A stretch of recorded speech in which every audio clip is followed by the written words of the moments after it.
Hello, my name is Cecilia Jacob, and on behalf of the Asia Pacific Study Group, I'm pleased to be able to present to you our report titled Preventing Hate Speech and Discrimination, Lessons on Promoting Tolerance and Respect for Diversity in the Asia Pacific. This report can be downloaded from the GAAMAC website. As a brief background to the report, at the previous GAAMAC meeting in Kampala in 2018, the Asia Pacific Study Group proposed a study on the dynamics of hate speech in the Asia Pacific to understand the current trends in the region. We sought to understand efforts by different actors such as government, civil society, faith-based groups, regional and international organisations to counter hate speech and prevent violence escalation, and to draw out findings of best practices that we could disseminate to other actors. This report documents and analyses the efforts of states and non-state actors in the region dealing with issues of hate speech and intolerance at home. It does this by presenting multiple case studies from across the region in which the authors identify specific factors that foster hate speech and incitement within societies that have at times fueled serious violations of human rights, including the direct targeting of minority groups based on identity.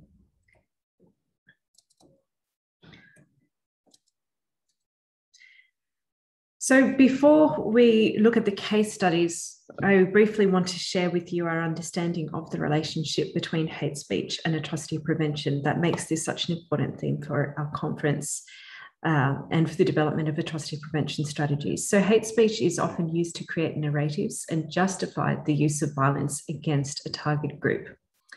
When we link hate speech to atrocity risk, it is important to note that increased hate rhetoric and incitement are common, but not universal in patterns of genocide and atrocities.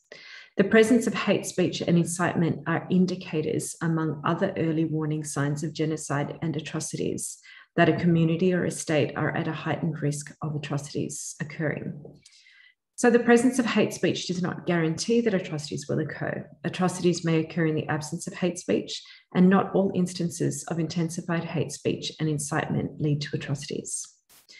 An early warning analysis, therefore, will examine the presence of hate speech and incitement alongside other risk factors that would increase the likelihood of widespread violence if a trigger event occurs. For example, an assassination, elections, a coup, change in conflict dynamics, a crackdown on protesters or riots. In many instances, the COVID-19 pandemic has also exacerbated pre-existing tensions within communities.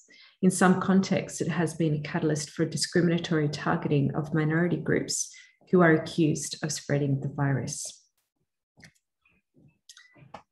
With this understanding of the importance of combating hate speech for the prevention of atrocities, we now consider the case studies of the report. So these include Myanmar, the Philippines, Indonesia, Malaysia, India, and Pakistan.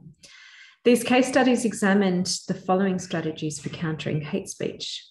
We looked at legal frameworks, including constitutions, civil and penal codes that provide protection for minorities, and prescribing hate speech and discrimination.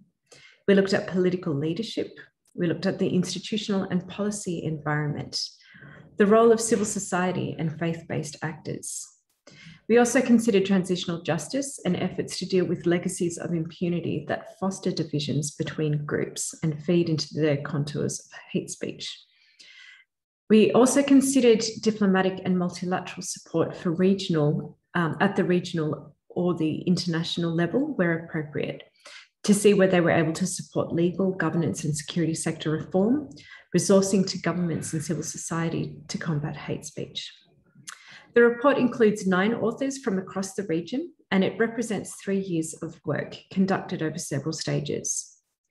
In terms of structure, the report features an overview chapter on hate speech and atrocity prevention. It includes 6 case studies in depth from the region and a short chapter summarising the overarching findings and recommendations that bring the whole report together.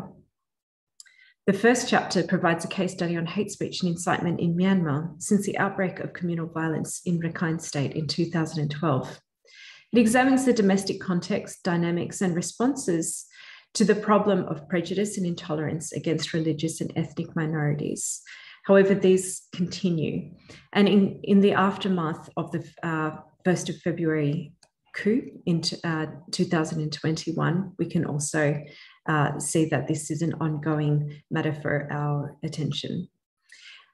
This chapter shows that the main vehicle for the spread of hate speech and incitement includes fake or false information through social media. The main perpetrators, however, are Buddhist extremists, nationalist politicians, and members of the Tatmadaw, or the Myanmar military. The second chapter examines hate speech and incitement to violence and discrimination against the Bangsamoro people, or otherwise known as the Filipino Muslims in Mindanao in the south of Philippines, focusing on the January 2015 Mamasapano incident and the May 2017 Marawi siege. This chapter overviews strategies by government actors at the national and regional level and non-government actors, including civil society organisations and community actors, to combat hate speech and discrimination. It outlines the objectives of some notable initiatives to initially identify linkages of different actors' strategies to address hate speech, incitement to violence and discrimination, and therefore points to several success stories. Chapter 3 analyses the dynamics of hate speech in Indonesia, including various government and civil society responses to hate speech. It examines the dynamics of hate speech campaigns in 3 case studies. First, the incitement against the Ahmadiyya community, then the Shia, and then a case study of Ahok, the governor of Jakarta, in the period between 2014 to 2017. The chapter also looks at government efforts to issue regulations and establish institutions to deal with hate speech, and explains the role of civil society to complement the government measures in dealing with hate speech. The fourth chapter looks at the interplay between hate speech, COVID-19, and refugee movements in Malaysia.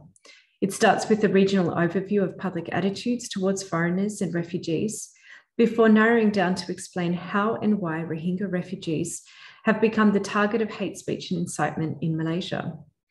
It shows that the pandemic is at the core of public anxieties, which exacerbated conditions that were conducive to the proliferation of hate speech and incitement to violence against foreigners that were perceived as intruders in the country. Chapter 5 examines the issue of hate speech and incitement leading to hate crimes in India.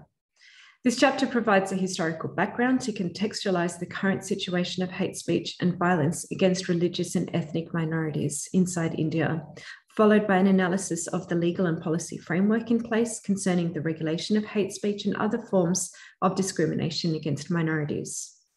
In order to illustrate the dynamics and character of hate speech, incitement, and violence, the chapter provides case studies of the 2020 Delhi riots, the targeting of the Tablighi Jamaat during the COVID-19 lockdown in 2020, and a discussion of hate speech and violence towards Christian and Northeast ethnic minority groups.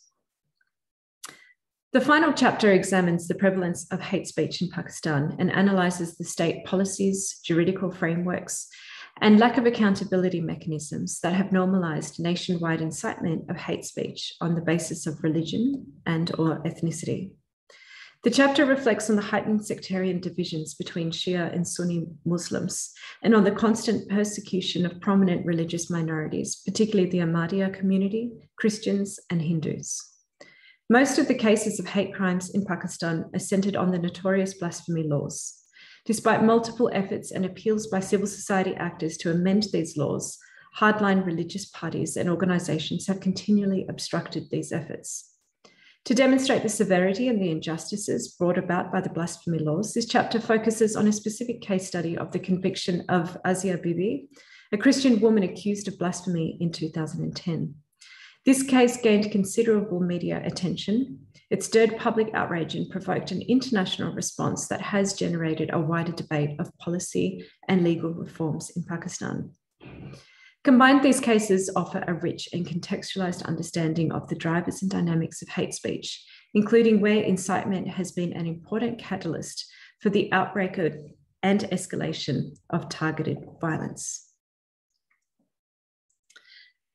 Based on the case studies covered in this report, the following are the key recommendations in combating hate speech and incitement in the region. States need to give priority to building and strengthening regulatory frameworks to prevent the use of hate speech and incitement through legislation. However, they need to ensure that policies and domestic laws dealing with these issues conform to international norms on protecting freedom of speech, freedom of the press, and freedom of religion and belief. Where domestic laws are already in place but remain vague and are what constitutes hate speech and incitement in the context of using both traditional and social media, they should be amended accordingly in consultation with relevant stakeholders. Second, states should also ensure the protection of minority groups who are vulnerable to hate speech and incitement by individuals or groups that espouse violence based on racial, ethnic, or religious prejudice. Specifically, mechanisms must be set up to hold perpetrators accountable and to give victims access to remedy and justice. Third, the context of historical communal conflicts. States should continually address the root causes of such conflicts through comprehensive policies and allocation of relevant resources. This may include setting up and strengthening mechanisms for transitional justice, truth and reconciliation with the support of all stakeholders, particularly religious and community leaders in conflict-affected areas. Fourth, governments should adopt a whole-of-nation approach to developing a comprehensive action plan to preventing hate speech and incitement by engaging with relevant stakeholders and non-state actors, providing adequate resources for education, training, and capacity building for state agencies, educational institutions, and local government units, strengthening existing laws, judicial and law enforcement agencies, and human rights protection institutions, and creating early warning and early response mechanisms to monitor and prevent incitement and violence. Fifth, efforts by civil society groups and other non-state actors should be supported by providing adequate resources to their peace building, conflict prevention, confidence building, and human rights protection advocacies, especially at the community level. They should be viewed by states and government agencies as indispensable partners in promoting peace, tolerance, and respect for diversity, especially in multi-communal societies. Sixth, at the regional level, ASEAN, SAARC, and other sub-regional groupings should consider developing relevant action plans to combat hate speech and incitement as part of a comprehensive approach in ensuring human rights protection, developing a culture of peace, and promoting tolerance and respect for diversity. Member states of regional organisations should also demonstrate their commitment to regional and international norms and conventions in upholding these values by adopting policies, enacting laws, and strengthening institutions to prevent the use of hate speech and incitement against vulnerable populations.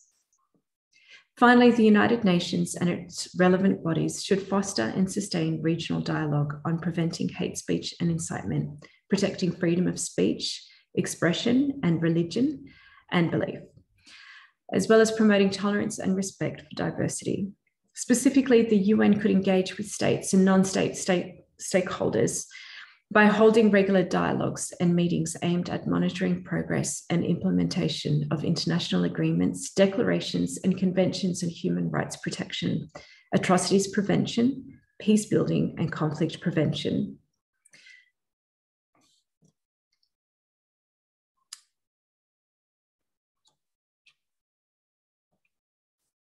So finally, before we finish off, please join us for a live interactive Q&A session based on this report. We hope that the findings and the recommendations are useful to many members of GAAMAC, both within the Asia Pacific region and more generally, and will be available during the innovation workshop tomorrow as scheduled by GAAMAC for this report. Finally, please do feel free to contact us if you're interested in getting involved or having further discussions around the GAAMAC Asia Pacific Regional Initiative. And I have put contacts here for Dr. Noel Murata and myself, and we'd be more than happy to continue this conversation with you. Thank you.